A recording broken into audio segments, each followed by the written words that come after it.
Jesus. Ito po yung Bible verse na ibabahagi ko.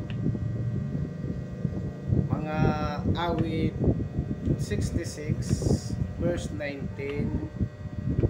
Ngunit tunay akong dininig ng Diyos sa aking dalangin. Ako ay sinagot. Sabi ko talaga na nasagot ang aking dalangin. Kasi po, yung problema ko para sa akin malaki. Yung live birth ko kasi, yun ang problema. Yung gender ko, female yung live birth ko doon. Kaya, nung napunta ako sa Team Jesus, doon ako na tulungan sa pamagitan ng Panginoon Jesus. Gumawa talaga siya ng paraan, kagaya may ginamit siya yung tao na tutulong talaga. At yun nga, yung life birth ko na ayos, malaki talaga ang salamat ko na naging bahagi ako dito sa Team Jesus at saka sa tumulong na maging maayos yung life birth ko at saka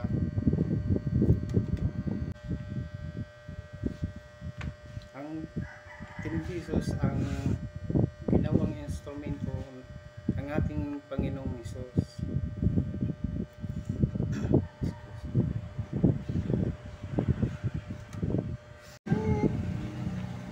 Malaki talaga ang tulong sa akin ng Team Jesus.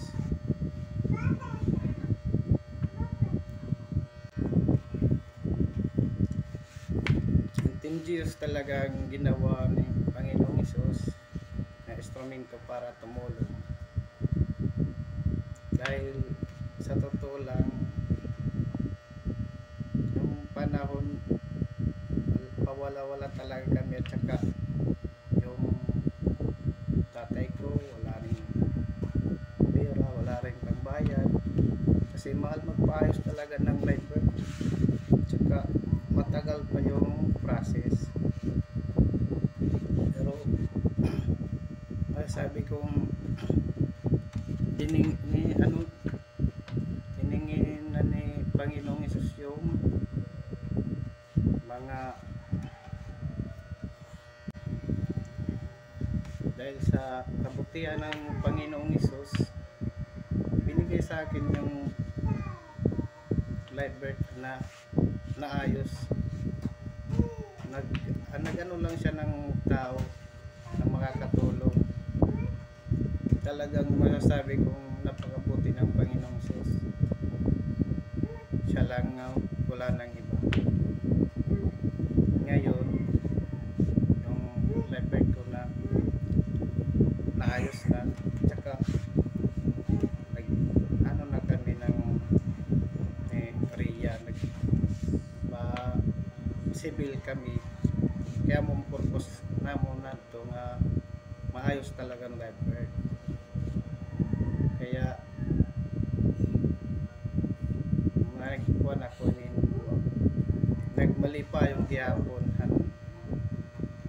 na tuman na nakon mga hingyap nakon kinaaro Ginoo na matuwayan na live birth para kayong masibil damo nga nabulig talaga ang aton Ginoo nga buhi.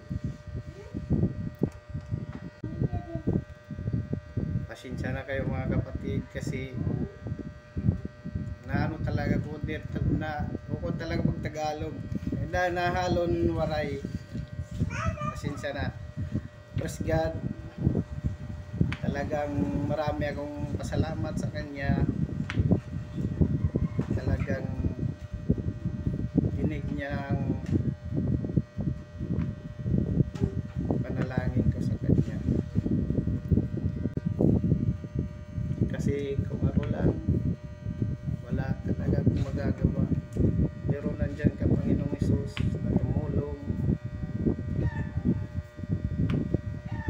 maayos yung live birth ko. Maraming salamat, Panginoong Hesus. At God bless sa ating lahat. Jesus loves us. Yun lang po mga kapatid yung masasabi ko.